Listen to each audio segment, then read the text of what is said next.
आज से 2500 साल पहले सनातन धर्म की हत्या की गई, जो है घोर कलयुग का परम कारण। जाने पूरा षड्यंत्र क्या है। हेलो फ्रेंड्स, आज से 2500 साल पहले सनातन धर्म की हत्या हो चुकी है।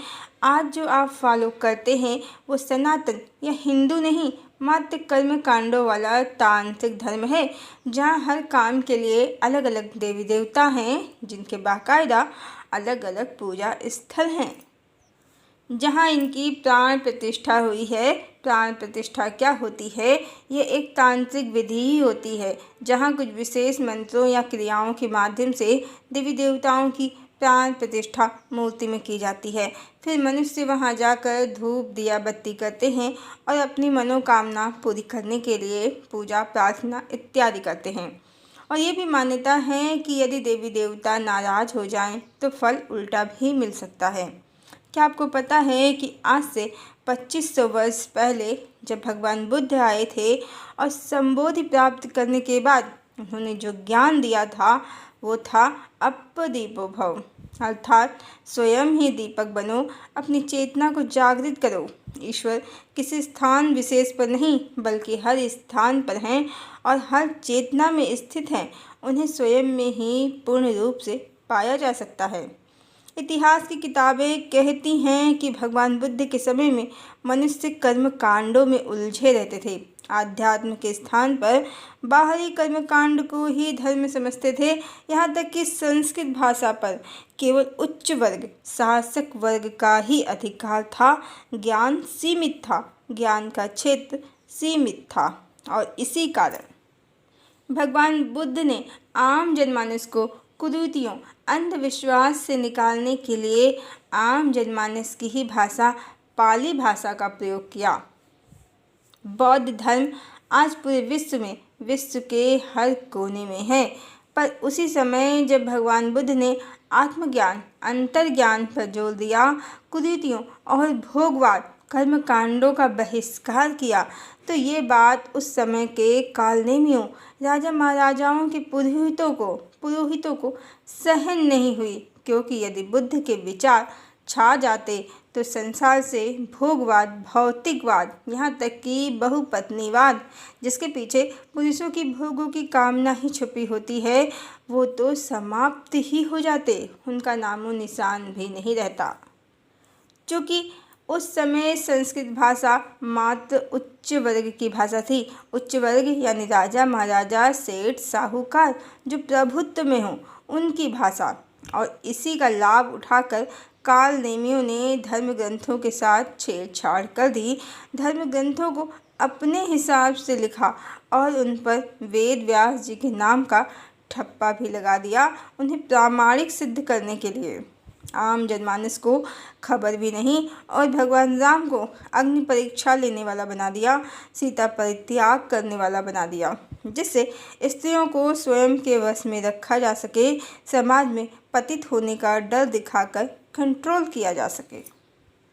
इतना ही नहीं, इन राजा महाराजाओं के चापलूस चाटुकार कालनेमी विद्वानों ने अपने संस्कृत ज्ञान का दुरुपयोग किया और देवी राधा को भक्त गोपी बना दिया। कहीं कहीं तो उल्लेख ही नहीं किया, जैसे महाभारत, विष्णु पुराण इत्यादि इत्यादि, और रुक्मिणी को देवी सीता बता दिया और सत्यभामा को भूदेवी, और एक सिरे से शास्त्रों से आदिशक्ति देवी राधा का सत्य गायब कर दिया। भगवान राम के एक पत्नी व्रत को और उसके कारण को छुपा दिया और सभी आसक्त स्त्रियों को देवी लक्ष्मी का विस्तार बताकर भगवान को बहुपत्नीवादी बना दिया।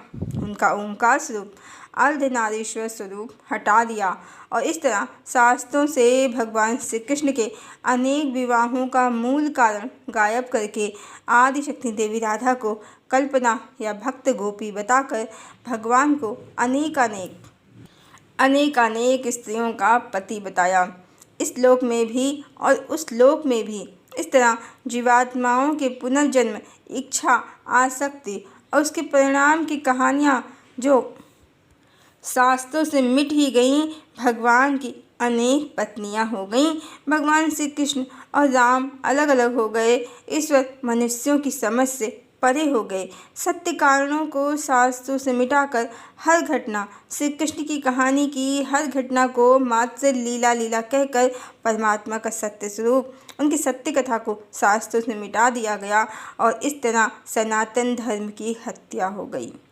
ये सब इन कालनेमियों ने मात्र अपने राजा महाराजा उच्च वर्ग की सहूलियत के लिए किया, क्योंकि जिस तरह उस समय भगवान बुद्ध के विचारों की शक्ति काम कर रही थी, तो इन राजा महाराजा और सेठ साहूकार के लिए एक से अधिक विवाहों का कारण मिल नहीं रहा था, क्योंकि शास्त्रों में श्री कृष्ण के अनेक विवाहों का कारण आसक्त जीवात्माओं को ही उस समय बताया गया था। तब रुक्मिणी शूर्पणखा ही थी, सत्यभामा नागकन्या अहिरावण की पत्नी चंद्रसेना ही थी। सब कुछ शीशे की तरह पारदर्शक था।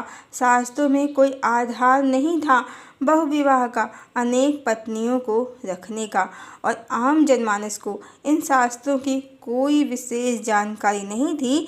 संस्कृत भाषा से उच्च वर्ग की भाषा थी और इसका ही लाभ उठाकर धर्म के ठेकेदारों ने शास्त्रों में जमकर मिलावट की। रुक्मिणी को सीता बताकर, देवी लक्ष्मी बताकर, देवी राधा को शास्त्रों से गायब करके, श्री कृष्ण को 16,108 रानियों का पति बताकर, ईश्वर को बहुपत्नीवादी तो बताया ही, स्वयं के लिए ईश्वर के आधार पर, धर्म के आधार पर अनेक स्त्रियों संग विवाह करने का धार्मिक आधार तैयार कर लिया, जिससे समाज में कभी पुरुषों द्वारा अनेक स्त्रियों संग विवाह रचाने को अनैतिक न समझा जाए, बल्कि इन विवाहों को धार्मिक आधार मिल जाए। और सीता परित्याग और अग्नि परीक्षा के साथ ही स्त्रियों को स्वयं के कंट्रोल में कर लिया अपनी चालाकियों से। अब जब धर्मशास्त्रों में ही भगवान बहुपत्नीवादी बन गए, तो भोगी राजा महाराजाओं, सेठ साहूकारों को बुद्ध से, उनके विचारों से कोई डर नहीं था। उन लोगों ने इस तरह स्वयं को सेफ किया ही पुरुषों के लिए भोगवाद का परमानेंट स्थायी द्वार खोल दिया। अन्यथा आदि शंकराचार्य, निम्बारकाचार्य, पंडित श्री राम शर्मा आचार्य, महान विभूतियों ने तो देवी राधा को ही शक्ति स्वरूपा लक्ष्मी और आदि शक्ति बताया है। जब राम या कृष्ण का विभाजन या विस्तार संभव नहीं है, तो सीता, राधा या शक्ति माँ लक्ष्मी का विभाजन या विस्तार कैसे संभव है? पर चूँकि मनुष्यों को कलिकाल में चेतना का, आध्यात्म का रहस्य ही पता नहीं रहा और इन कालनेमी रचनाकारों, कालनेमी विद्वानों के कारण सारे सत्य मिटा दिए गए और ग्रंथों में इन लोगों ने रुक्मिणी को सीता बताकर अन्य स्त्रियों को सीता का विस्तार बताया, जो पूरी तरह से अनप्रैक्टिकल है, संभव ही नहीं है, क्योंकि चेतना मात्र प्रकाशित होती है, विभाजन या विस्तार उसका संभव ही नहीं है। और वैसे भी सीता या राधा परम ब्रह्म, परम चेतना का प्रेम है, जिनको वो समर्पित हैं, न कि मनोरंजन का साधन कि भगवान उनको हजारों शरीर में डालकर भोगवादी बन जाए। वो भगवान की प्रिया, उनकी देवी तो हर जन्म में एक ही हैं और उनको समर्पण ही भगवान के प्रेम और शक्ति का परम कारण है। देवी का विभाजन या विस्तार भोगवादियों का ऐसा षड्यंत्र है जिसमें समस्त मानव जाति फंस गई है और इसी के साथ सनातन धर्म की मृत्यु हो गई है। आज हिंदू लोग सनातन नहीं, अब ब्राह्मिक और आडंबर, झूठ और पाखंड का, स्वयं का भोगियों और कालनेमी अन्यायियों, कली के अन्यायियों के बनाए धर्म का ही पालन कर रहे हैं। अन्यथा ये तो परम सत्य है कि परमात्मा विशुद्ध चेतना है, उनकी शक्ति ही उनकी पत्नी है और वो एकमात्र उनकी पत्नी या अर्धांगिनी, सनातन अर्धांगिनी है, जिनके बिना स्वयं परमात्मा का अस्तित्व भी संभव नहीं है। और भगवान कोई लोक बनाकर करोड़ों स्त्रियों संग आसमान में कहीं नहीं रहते हैं। वो भगवती से युक्त पूर्ण काम, सच्चिदानंद, सर्वव्यापी, न्यायकारी, निराकार, निर्विकार ही हैं। यही सत्य है, यही आध्यात्म और ईश्वर का सत्य स्वरूप है। हरि ओम।